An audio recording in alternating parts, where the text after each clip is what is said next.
Peter, good morning and welcome. It's so nice to catch up with you today. Your passion for the industry, determination and willpower to succeed is second to none. Can you tell us a little bit more about where it all started? It started obviously from our parents who were migrants from Greece. They left their home country in difficult times and they come to Australia and they hung on to those strong values that they had in those in the post-war era. And particularly my dad, he was a very hard taskmaster, but a very passionate racing man. Loved all codes and dabbled in each one, and the latter being the thoroughbreds. And and he started the business. He was an owner, and the property that we currently train from at Maui was semi-set up for horses when Mum and Dad bought it, and he decided, I'm going to have a go at this myself, and the business just grew from there, and we are where we are today. Look, I mean, you've achieved success at the highest level with some horses in recent times, even with the Group 1 weight for age champion Merino, champion 3-year-old Hubberstan, and of course Malaguera. What would you say would be your favourite horse you trained, and what made those characteristics special to you? I'll always say Mourinho because obviously he's my first one, and it was a horse that we purchased ourselves as a yearling, and it was always a tough battle with him. He showed great promise and delivered some early blows with victory, particularly in the Tasmanian Derby, which was I think probably my second stakes winner at the time. I had a couple prior to that, but at listed level. But he was my first sort of group winner, albeit Tasmania.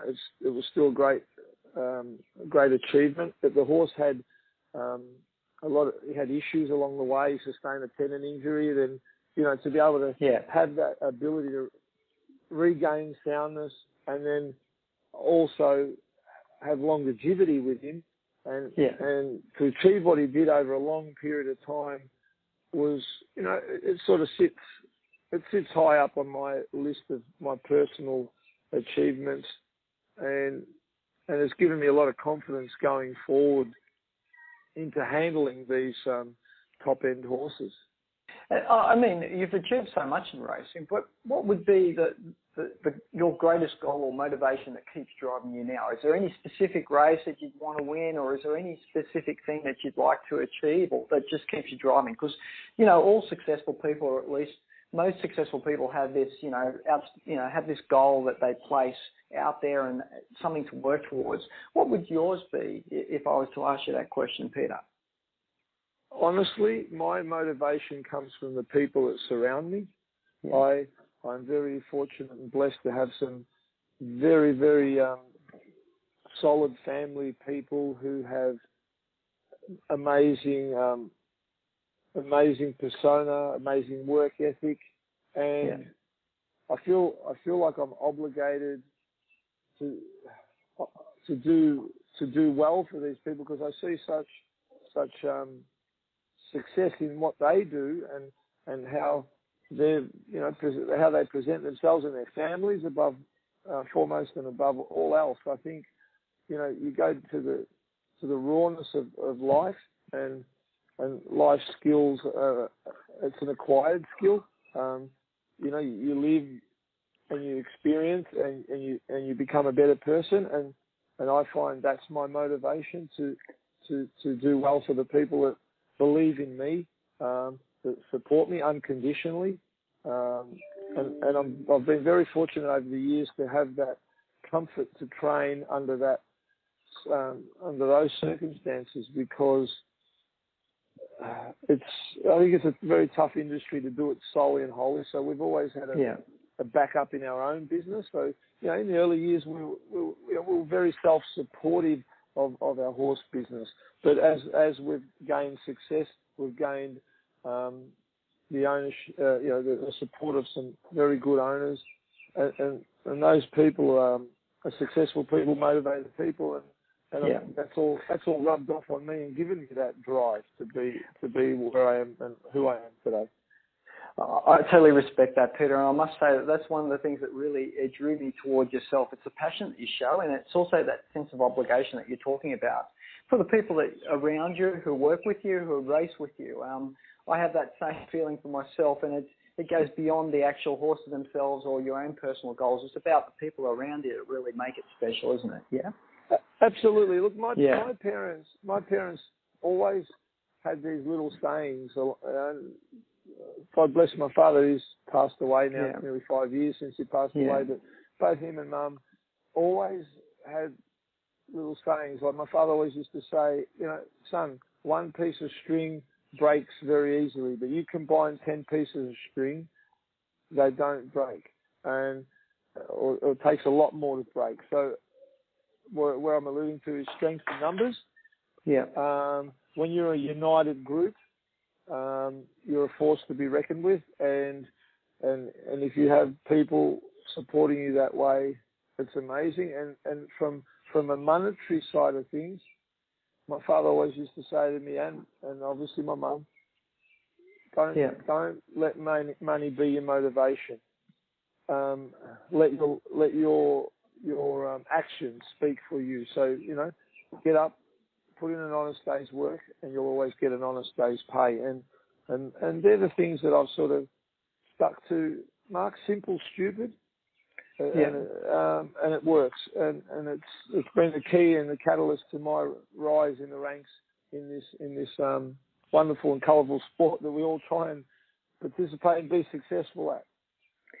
Look, we're really excited to have that alliance that we've built with you now with Regal Bloodstock, and I'm really excited to bring these horses across to you. Our Reward for Effort Colt and our Testarossa filly.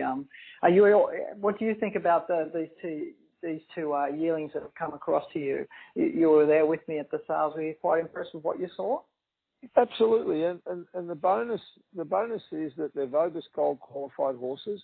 So you're covering bases. You're giving prospective clients from your behalf, I believe, the opportunity that if you have the pleasure early, you can make some solid inroads to return on your capital. Both these horses at the moment are at the breakers with Julian Welsh at Burckhardt Park, and from all reports, they're going along nicely, and everything's positive. And I think that sale is a very lucrative sale. Obviously, Malagrira came through that sale, and there is opportunities there. And I think on your behalf, it's very, very clever purchasing to give your prospective clients that opportunity to possibly get a little bit better than average return on investment. And the fact that you've chosen us, well, I hope in time that we can only enhance what you're trying to set out to achieve, and that we can do it again, united, together, and be a force to be reckoned with in our own right, or in your own right for that matter. Well, certainly, and I do remember from that sale, we did go, as we were talking about a team thing, I do remember we all went in as a team to actually bid for those two horses at the sales, and it certainly was a great result. And look, Peter, I really thank you so much for your time today, and mate, it's just really great to have you on board with us at Regal Bloodstock. And I would say that's reciprocated from Manny and myself. I think the way that you conduct yourself and the way that you've gone about your business is very professional. And I think anybody that wants to sort of get associated with yourself and your brand, I think they can't go wrong. And like I said before, we thank you immensely, and hopefully there's a little bit of divine intervention from above to give our horses that's right, the longevity and soundness above all and foremost. And if they've got the ability, I think we've been in the game long enough now, and that we can do a job and hopefully present these horses come race day and enjoy some success together. I have no doubt that you'll be able to get the best out of them. And thanks again, Peter. Mark, it's a pleasure. Thank you. Thanks, Peter. Thank you.